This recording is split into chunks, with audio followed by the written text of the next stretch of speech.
Thank you. Now you are talking about the paper that I wrote, I actually along with Dr. Asiya and Dr. Azam on COVID vaccine and vaccine diplomacy. And I'm going to expand this paper and to write another editorial for one Q2 journal that I'm guest editing on the same thing. Because it's so important at the moment. Why is this important? It's important because the COVID-19, the pandemic has actually shaken the entire world in terms of economy, demography, migration, epidemiology. And after the Spanish flu and the Second World War, the world has never seen anything like this pandemic. As we stand today, the world has witnessed around 190 million cases of infection, more than 4 million deaths, and about 180 million cases of recoveries. This brief talk explores the intersections between the pandemic, vaccine diplomacy, and migrant population.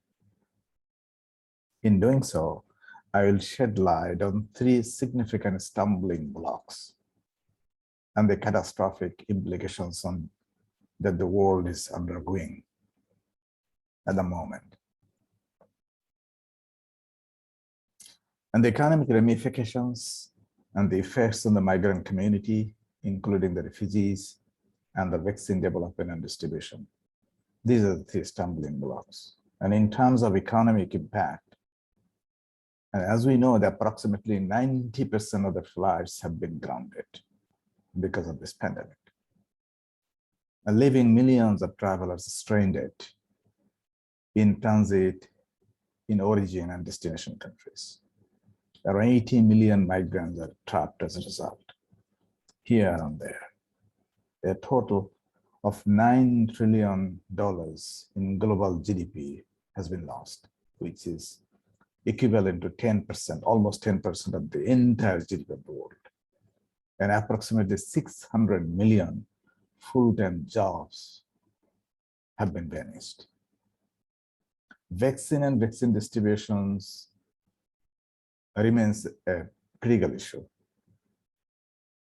Against this backdrop that I just talked just now, the vaccine development has emerged as the world's most critical issue. However, vaccine manufacturing and export remains in the hands of few countries that developed it, resulting in significant disparity in worldwide distribution. And despite the fact that we know today around 25% of the total population of this world has received at least one dose of vaccine, and we know that around 3.5 billion doses have been provided globally. We know that. And today around 33 million doses are administered every day. But stunningly, just around 1% of the people in the low-income countries have received at least one vaccine. We can understand then what kind of disparity exists in vaccine distribution. Then how about the migrants and refugees? The overall vaccine map doesn't look good. And when you put refugees and migrants in the vaccine map, it even looks worse. How is it?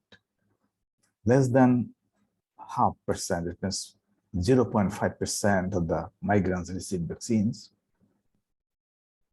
And painfully, less than 0.02% of the refugees receive vaccines. Vaccine diplomacy today has appeared as one of the soft power policies. This talk engages in the decades-long debate over the intellectual property property rights, and the life-saving vaccines. Unfortunately, regardless of how severe the situation is, vaccine productions, marketing, distributions have all been politicized in order to achieve hegemonic goals. And both manufacturing and import-dependent countries are racing for diplomatic supremacy. One wants to gain hegemony, while the other wants the vaccine that is badly needed to save the citizens of their own countries. And powerful countries are attempting to increase their global influence and deepen their ties with other countries. Thank you.